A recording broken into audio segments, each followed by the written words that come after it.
District Attorney Sandra Doorley, Sheriff Todd Baxter. My name is Chris Chichester. I live in Rochester, New York. I'm an innocent man. District Attorney Doorley, I'm demanding the names of my prosecutors. This is your payroll right here. I have used the Freedom of Information law upon you just since January 1, over and over and over, demanding my names of my prosecutors. These are employees, you pathetic diva. Who are my prosecutors? They're on this payroll. Disclose the names to me. And when I say I've used the Freedom of Information law over and over, this is just since January, I believe I have here. January 5th, this is the foil, and there's 70 in here. Demanding other information from you, District Attorney Sandra Doorley, Sheriff Todd Baxter, that you're also refusing to provide. Now, this is the 28th. This is the most recent. January 28th.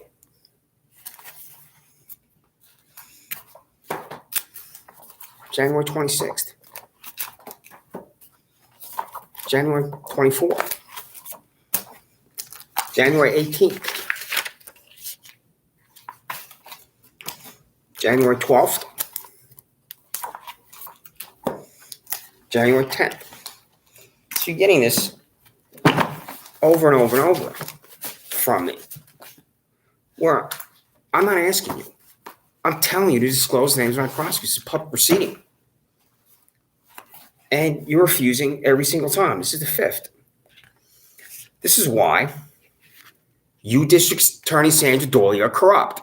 You will never know you're corrupt. Elliot Spitzer, to this day, doesn't know he's corrupt. I'm going to tell you right now why you're corrupt. Because you're refusing to disclose the names of my prosecutors. I'm not asking you for internal deliberation at your little shack at 47 South Fitzhugh. Right here. This is January 5th. And I have demanded this for 18 months. Is this Julie Hahn, who's not the victor and is on Monroe County Court? I said previously she was in third. I believe she was in second because I double-checked that today. It is a disgrace that a judge is on a court who's not the victor. And when I move back to Albany, which should be soon, I'm going to ask to meet with state legislators about changing that law. A judge on a court should always be the victor. You are a loser if you're in second place. How is a second place loser a judge? Doesn't it bother you? You know Julie Hahn didn't win.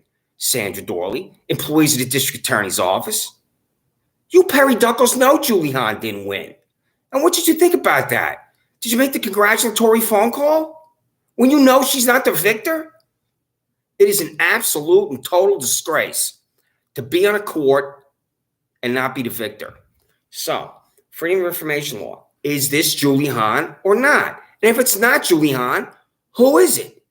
This is why you're corrupt. I have at least 3 names, and there are more. I have more than 3 prosecutors. Am I right or wrong, Sandra Doorley? Freedom of Information law. Documentation for the case for Christopher Charges with John P. Lamento Jr. Penfield Court. What is the name of the prosecutor, Sandra Doorley? Total silence is undelivered to Monroe County Jail.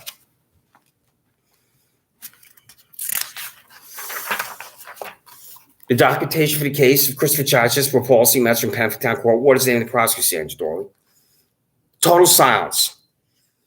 As this $28,000 bald-headed widow revolting hack delivers me to Livingston County Jail in Geneseo because I'm told that I would not be safe at Monroe County Jail from the Monroe County Sheriff's Office employees that work at the jail. Here we have Duke of New York A number 1, who's in there with 24% of the vote. I said that to him when I was in there, and one of my appearances before him. 24%.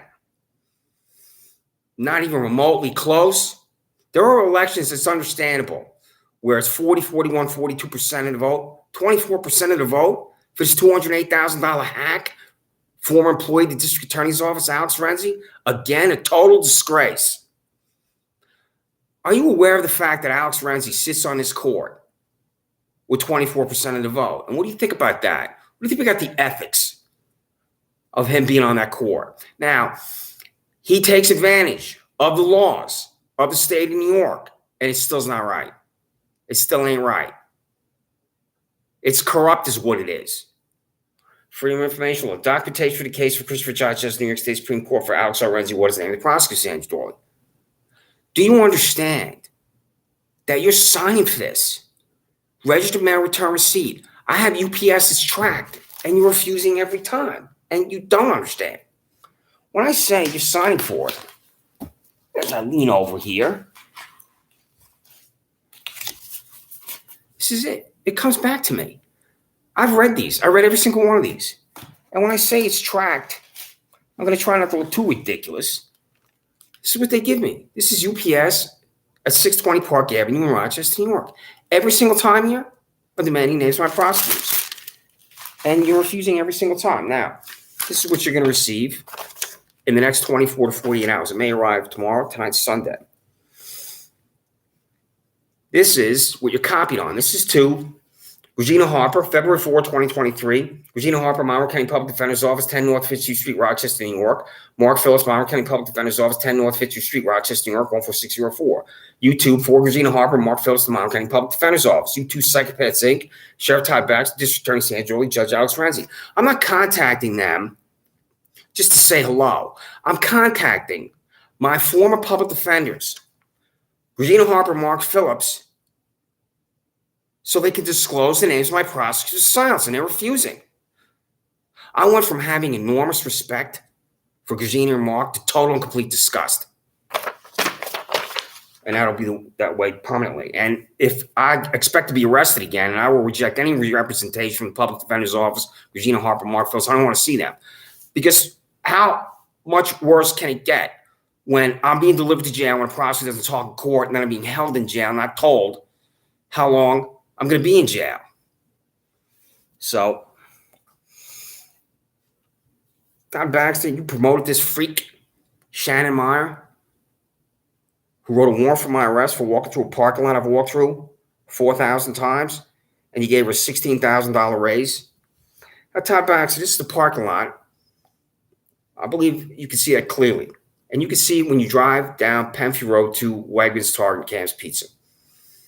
There's two of my neighbors. Can you see it? I used a different phone because the previous phone I showed, there was a glare on. I don't think you can see my neighbors. Those are two of my neighbors. You should be able to see that because I can see it. I can see it a lot clearer than the other phone I used. My neighbors aren't arrested. Why not?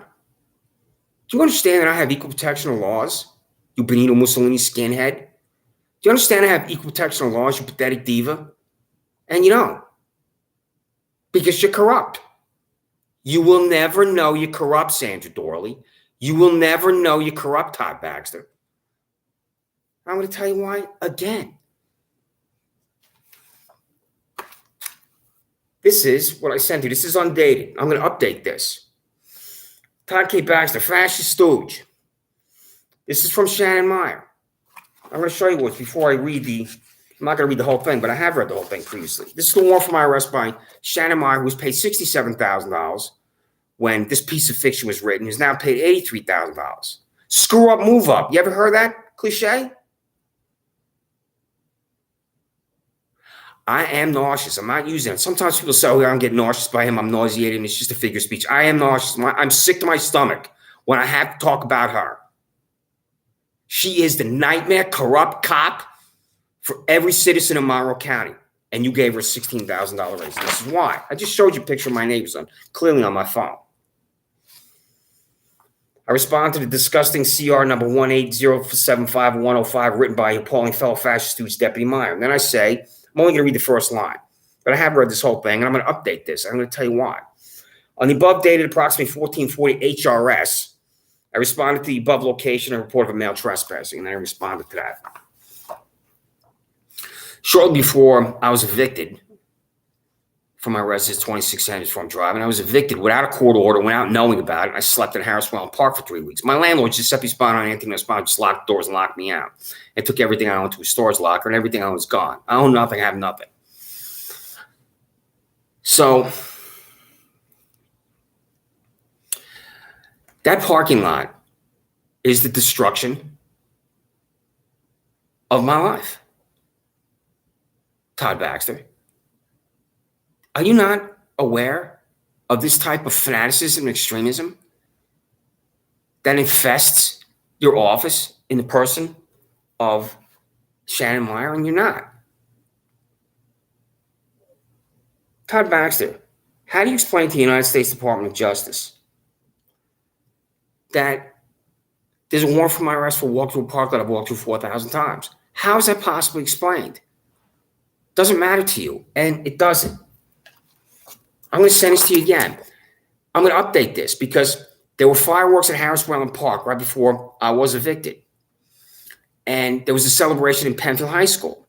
After the fireworks, 500 people walked through this parking lot. Todd Baxter. And the day after this happened, I contacted your office. I was on YouTube. I even sent you writing, I believe. I have to double check if I sent you writing. Nobody was arrested. If it's a crime to walk through this parking lot, this sick, disgusting hack, $83,000 Shannon Meyer, should plant herself right next to where I used to live at 2674 I'm driving Penfield and arrest someone every time that parking lot is traversed. And you know what? She's going to be arresting someone every 10 minutes. It is every 10 minutes. And the reason why I'm in handcuffs because of her is because of Nehra Shah and Layla Kumar Shah. I've said this over and over. I'll try not to dwell on this. I'm going to show you why you have destroyed my life, Todd Baxter, Sandra Doorley, things I don't know. So I'm walking through the parking lot for the 4,000th time, and this Nehra Shah lives with his 70-year-old mother. Layla Kumar Shah starts to scream at me, and he goes to the sheriff's office, and that leads to a warrant for my arrest, which I'm not going to speak about those details because I have previously. Now, Todd Baxter, Sandra Doorley, I've used the Freedom of Information Law upon you over and over and over to demand the names of my prosecutors. And when I use documentation, I have multiple copies. And what's right in front of me, in front of this laptop, is this. I don't know if you can see that. I'll try to hold the phone so there's not a glare. That's the Freedom of Information Law in front of me.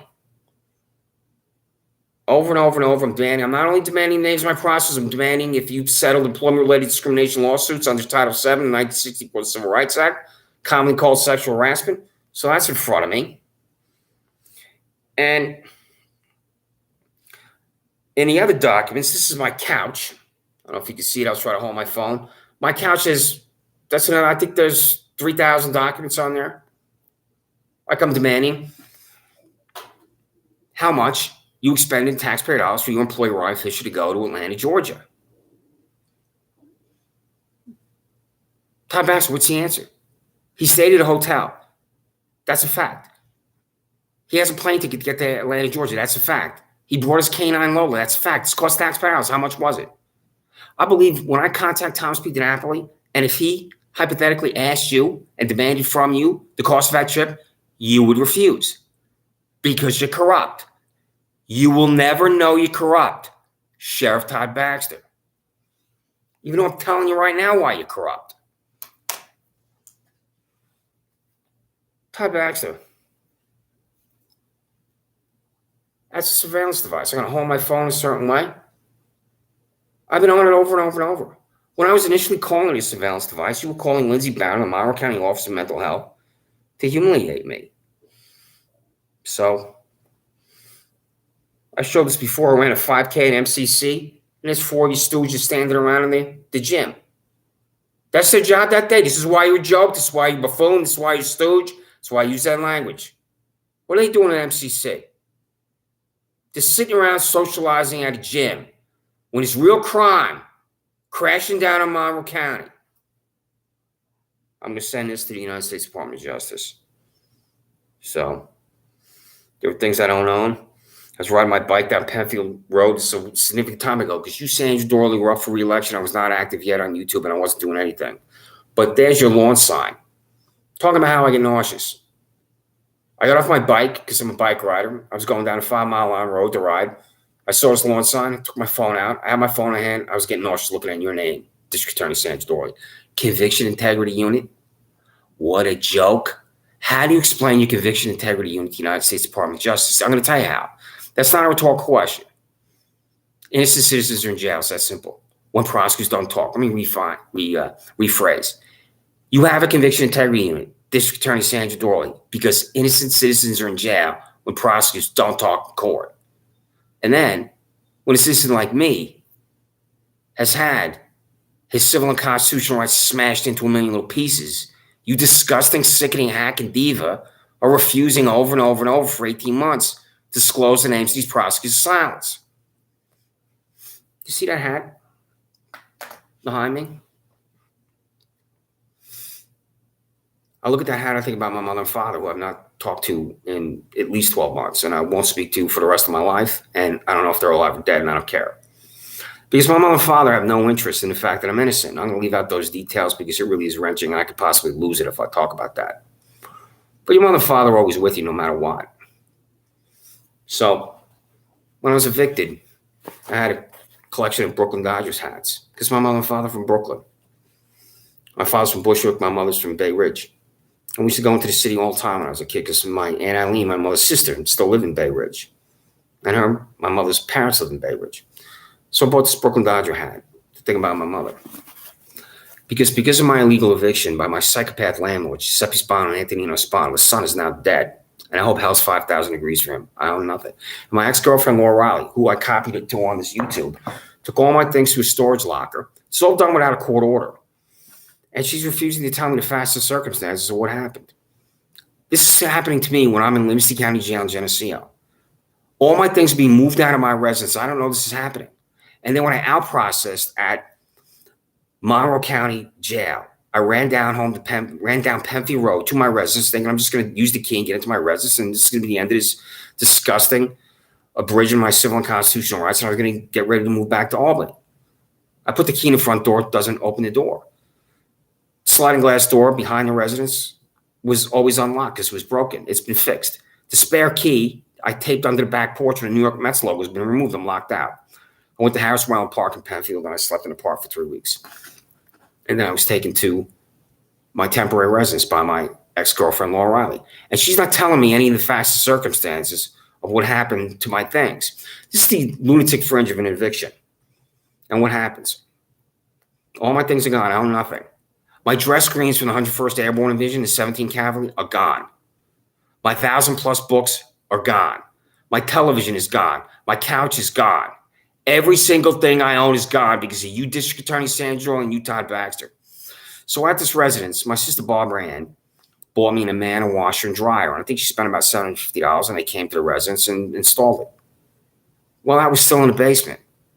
So when my psychopath landlord, Giuseppe Spano and Antonino Spano, rented the residence, they're renting it with a washer and dryer that my sister Barbara Stamatakis of Glenwood, Maryland, bought. So I'm in the process of finding representation for what I'm going to do to you civilly. And I need advice from an attorney about everything that's happened to me. I'm evicted without a court order. And what I've been told by the Tenant Defense Project is even if you don't have a lease, it still requires a court order.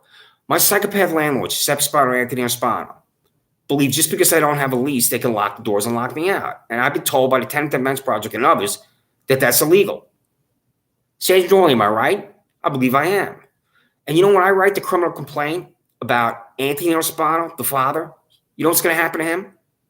Not a goddamn thing. Not one day in jail, not arrest, nothing. Just like when I write the criminal complaint about Neeraj Shah falsely reporting an incident. This is an attorney. I'm really shocked at how he could possibly have any clients. Going to you and you don't dismiss him as a fanatic, as an extremist, as a lunatic, which he is. 50-year-old man who lives with his mother, I'd say he has some issues.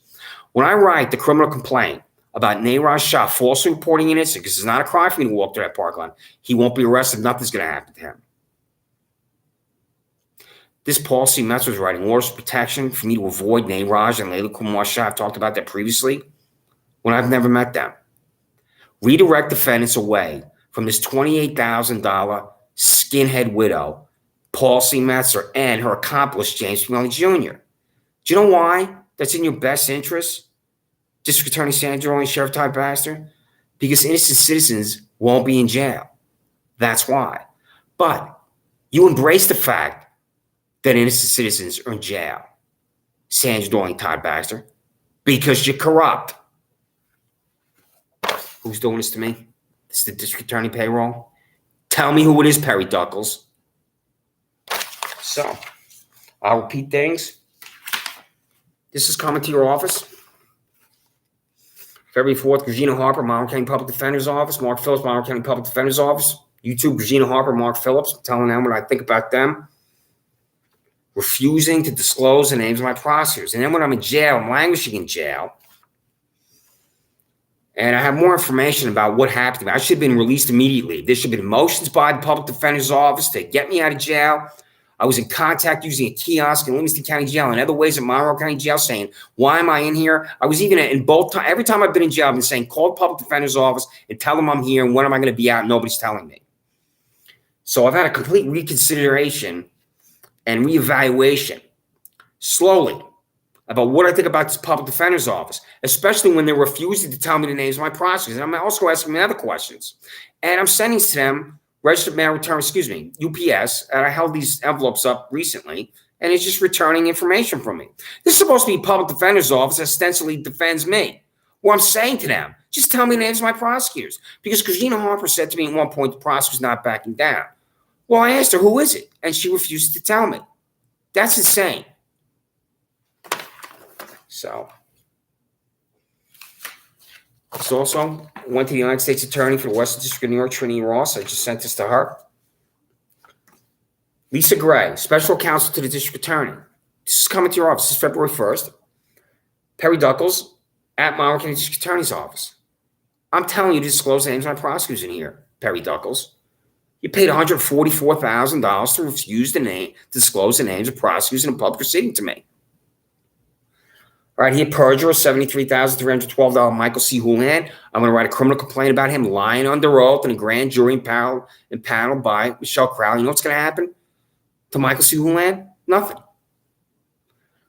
Violence, Sheriff Todd K. Baxter, $75,904, Richard J. Seatman. I'm at the Penfield Public Library. Two people want to deliver me to jail. This violent fanatic, Richard J. Seatman, and Paul C. Metzer. Seatman walks in to the Penfield Public Library because they're stalking me into the Penfield Public Library. I stand up at the computer. Seatman runs at me, clotheslines me, slams me in the head. I fell down. My head hit the ceramic tile. The other employee with Seatman's kicked me when I was on the ground. They picked me up, frog marched me out of the library, down the hall, and there's Paul C. Metzer waiting for me. Richard J. Seatman and Paul C. Metzer decided I'm going to be in Livingston County Jail.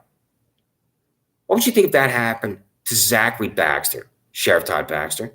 What would you think if that happened to Kevin Baxter, Sheriff Todd Baxter? District Attorney Sandra, what would you think if your daughter, Erin Doorley, went to a gym and she's on an apparatus and another woman came up to your daughter, Erin Doorley, and punched her daughter in the face? And then a police officer arrived and your daughter, Erin Doorley, goes outside, and the police officer tells your daughter, Erin Doorley, to wait in the backseat of the vehicle. And the woman who just attacked your daughter, Erin Doorley, says she wants to press charges against your daughter, Erin Doorley. Would you think that's a sick lunatic fringe? Would you think Erin Doorley's rights have just been violated, being charged with arrest per second when she was attacked, and there she is sitting in a police vehicle? Because that's what happened to me with Andrew Reale, who I've had civil conversations with, and conversations with. But what he doesn't know is that when I'm talking to him, and I'm striving to be civil, I really am in a rage because I'm thinking about Jermaine Bettman's fist on my jaw and how I'm charged with a crime of arrest per second when I'm not arresting anyone. Tom Baxter, you understand the lunatic fringe in 1984? I'm charged with arrest per second, and Jermaine Bettman's fist is on my jaw, and he snaps my head back violently? Who am I harassing, you Benito Mussolini skinhead? If I'm hypothetically guilty of arrest per second, there's a victim. Who is it? There is none. I was in Monroe County Jail for that. Jermaine Bettman appears before James P. Mully Jr. because it's a deal between Jessica Wagner, the district attorney's office, and Mully to let him walk right out the door. This is a sickness of the heart, the mind, the soul that I never thought I would experience in my life. My 50th birthday, July 4, 2015, a speeding ticket in Albany, New York that was dismissed when I went to court, a speeding ticket in Washington, D.C. that was dismissed when I went to court. I have always known what constitutes a criminal act. You know. You, Todd Baxter, do not understand what constitutes a crime, and neither do your employees. $85,000 Don Benedetto, $73,000 Michael Houlihan, $82,000 Shannon Meyer, $82,000 Andrew Reale. You're just concocting these crimes for me over and over and over and obliterating my life. And then you're not holding your employees accountable for obliterating my life because you're corrupt, Sheriff Todd Baxter. So I'll show you a few things over and over. That's all the documentation. I make copies. And you're refusing to comply every time. Why is that? You don't even know why? I don't think you will ever know that you're corrupt. A warrant from IRS will walk through the parking lot. I'm going to make a 8.5 by 11 color photo of this. And I'm going to send the 8.5 by 11 color photo, which is what this is. And I'm going to update this here by Shannon Mott, which you've received over and over and over. How do you possibly employ this hack?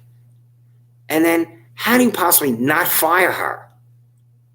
And then how do you possibly give her a raise? She began the destruction of my life and how I think about truth and decency, where I'm fundamentally changed and altered forever for the rest of my life. Shannon Meyer began that on me.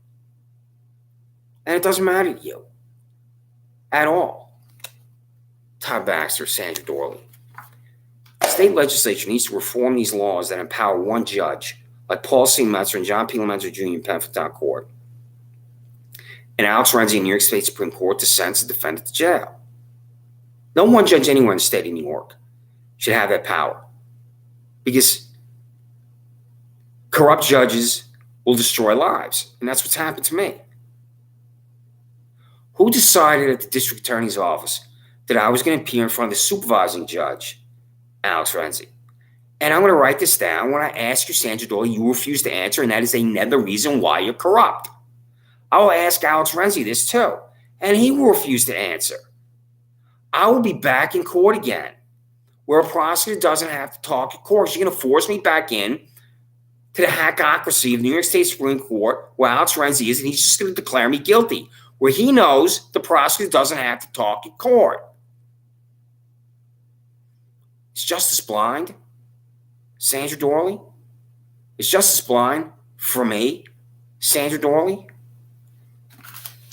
So, see this here? This is UPS. Corruption requires repetition. This is going to come to your office in the next 24 to 48 hours. UPS is kind of funny. Sometimes it arrives in 24 hours. Sometimes it does take that 48 hours. This is it right here, where I'm communicating with Mark Phillips and Regina Harper, the public defender's office. It is appalling how they're refusing to tell me the names of my prosecutors, and how you also are refusing, Sandra Doorley. There are reevaluations in life about relationships, professional, personal, and I've had a reevaluation about how I've been defended, especially how they're just refusing to tell me who my prosecutors are. And other things have happened with the public defender's office. I will be arrested again because one of your psychopaths at the district attorney's office just concocted a crime for me, and I'll reject any type of representation from the public defender's office. I should have been out of jail on day one. There should have been motions if there were motions, or any type of legal procedure to free me from jail because of this. This is what Regina Harper and Mark Phillips should have done immediately. The prosecutor didn't talk in court. If the prosecutor doesn't talk in court, the citizen should be released. If a prosecutor can't make an argument that's even one sentence, that's certification validation that the citizen's innocent. That didn't happen with me. I'm going to be in contact with Regina Harper, Mark Phillips in writing, and they're going to refuse to sign for or accept my right. And that's just going to be the way it is. I'll come back on YouTube to say, I told you this was going to happen. So on here that you're getting, it says, for you, Sandra Doorley, because I know Mark Phillips and Regina Harper are not going to tell me. Mail the names of the prosecutors assigned to my court appearance to the address listed below in Rochester, New York, because I'll seek their disbarment. I believe if the Attorney General himself, Merrick Garland, got on the phone and said to you, Sandra Doorley, disclose the names of prosecutors for this citizen, Christopher Chichester, you will refuse. That will never happen. I've said this previously. But if it did, you will refuse. You are at an insane Richard Nixon level of corruption, Sandra Doorley. So, you, Todd Baxter, are at an insane Richard Nixon level of corruption. You know why? I'm going to show you why. You humiliated me with this thing. What is this thing, Todd Baxter? I'm not going to read that again. Todd Baxter, I'm not even going to say it. What is that called? because I was on it. I've seen the images. What's it called, Todd Baxter? Is this private technology at 2025 Penfield Road for a business called Consumer Insights where the president is Elliot Roth? Or did you buy it and fix it for me? Todd Baxter, I believe the employees of the United States Department told you, are you using private technology on a citizen for walk through a parking lot? Or did you buy technology for him? You would refuse to answer because you're corrupt.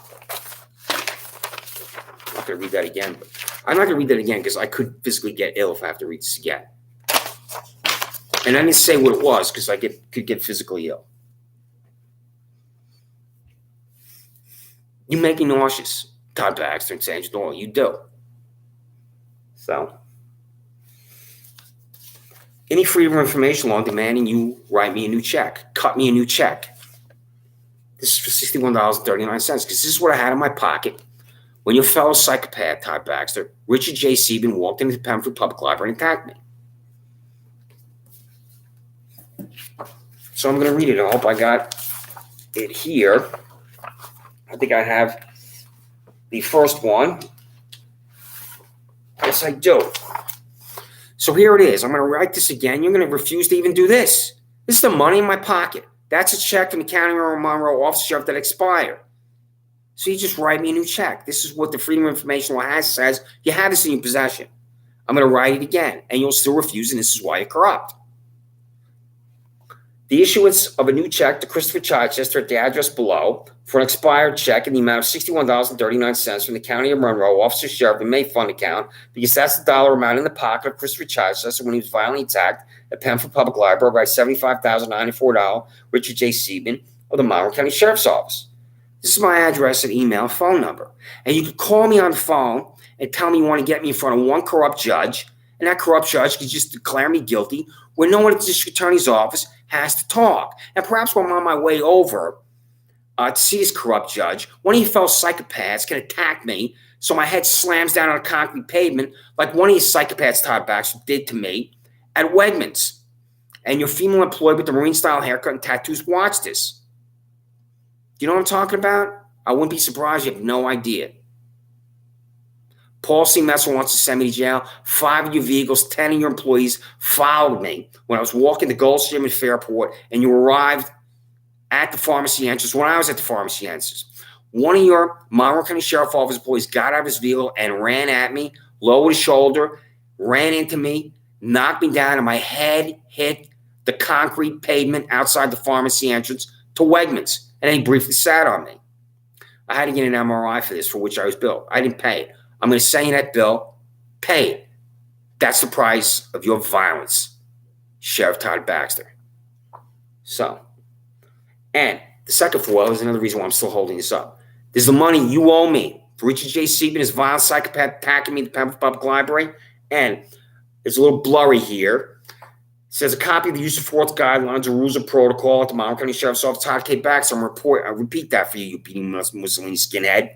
A copy of the use of force guidelines, rules of protocol at the Monroe County Sheriff's Office, Sheriff Todd K. Baxter. Use of force is being used on me when I'm sitting down at a computer terminal at the Penfield Public Library and I'm just walking to Goldstream and Fairport past Wegmans. Because you're violent fanatics at the sheriff's office are empowered to attack me by you, Sheriff Todd Baxter. So,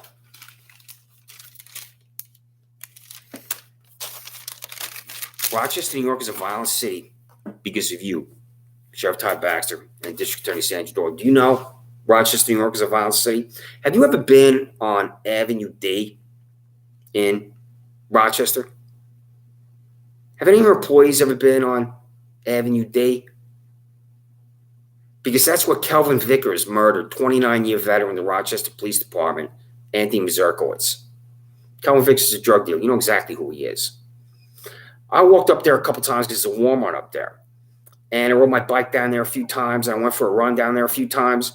And I won't go up there again. I won't ride my bike down there. I won't go for a run down there. And I have been in the darkest parts of Albany, New York, which really aren't that dark. But I have been in dark parts of Washington, D.C., which are dark.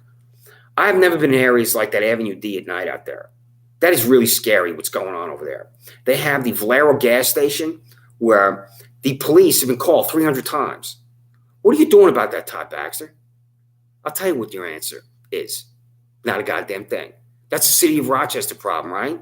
You should have a Monroe County Sheriff Office vehicle right out near that Valero gas station at Big Mama Rose Groceries, which is right near there. The owner of that business was interviewed by the Democratic Chronicle. He was talking about what's going on in his business. This is your city, Rochester, New York. A gas station with 300 calls to the cops? A sheriff who is aware of this and does nothing is corrupt. And you're doing nothing about that whole area around there with that Valero gas station. So, in Rochester, New York, at night, especially when it's 9, 10, 11 o'clock at night, I have this on my belt. Anybody in Rochester, New York that doesn't have some type of protection, I also have protection on my wrist and my ankle, is insane. I was coming back from Brighton because I went to the library one day, and it was late. It was about 9 o'clock. I said this previously. This is how I decided to buy this product. Got this on Amazon. And I live in a loft near the transit center. And transit center freaks are around all the time. It's another reason why I can hardly wait to get back to Albany. I really mean I hardly wait. I should be gone soon. 2 weeks, 4 weeks. Because there are freaks like this in Albany, New York. There's freak after freak after freak, especially on East Main Street. Going all the way into Brighton, too, I'll see the freaks. So I have what's called a fob to get into my building. And when I came back this particular night, before I bought this excellent product, there were two of these transit center freaks standing right in front of my door. And I looked at them, and they're looking at me, and I said loudly, I need to get into my building. And I'm standing there totally defenseless, and they're not really moving right away, and they're still staring at me. This went on for about 10 seconds. And they moved, and I got into my building, and I thought, I cannot be unprotected ever. I have to have something on me. So, this is your Rochester, New York, that I'm going to leave behind. There will be another murder right outside the transit center, like what Donald and Ronald Brown did to Amani Allen, where across from the transit center is the garage for the city of Rochester police. I saw something that was a small miracle 48 hours ago. I was walking down East Main Street to go to M&T Bank, and two city of Rochester police officers walked by me. And that was the first time I saw city police officers on foot. And I don't know if they were just off the job and going about socializing and doing whatever they wanted to do, or if this was their job that they were walking beat. It is a disgrace what Mayor Malik Evans is doing with the police. The police should be deployed constantly on East Main Street, especially around the transit center. The freaks are outside the transit center, pardon me, screaming at each other on both sides, on Clinton, on St. Paul. They're outside day after day screaming at each other. And what the city of Rochester police should do is walk over there and see if they're drinking and using drugs and doing other things they're not supposed to be doing. Because I'm not standing outside a transit center screaming at anybody. When I use the bus, I have frequently. 200 times I've used the bus just in the last 12 months. I go inside, I take the bus. There's no reason to be loitering outside the transit center when you're screaming at each other. Because it leads to violence and antisocial behavior. So, you don't even know basic policing in your own city, you Benito Mussolini skinhead, Todd Baxter. You don't even know how to be a cop. I have to tell you how to be a cop, Todd Baxter. So, and your employees don't know what constitutes a crime. I've said this over and over, and I'm not going to dwell on this. Andrew Reale, your $82,000 employee, doesn't know what constitutes a crime. Michael Houlihan, your $73,000 employee, doesn't know what constitutes a crime. Don Benedetto, your $82,000 employee, doesn't know what constitutes a crime. And your disgusting, sickening nightmare cop hack, $82,000 Shannon Meyer, you give $15,000 raise, doesn't know what constitutes a crime. All these employees should be fired because they've destroyed my life. And that doesn't matter to you, Todd Baxter. My name is Christopher Chichester. I'm an innocent man.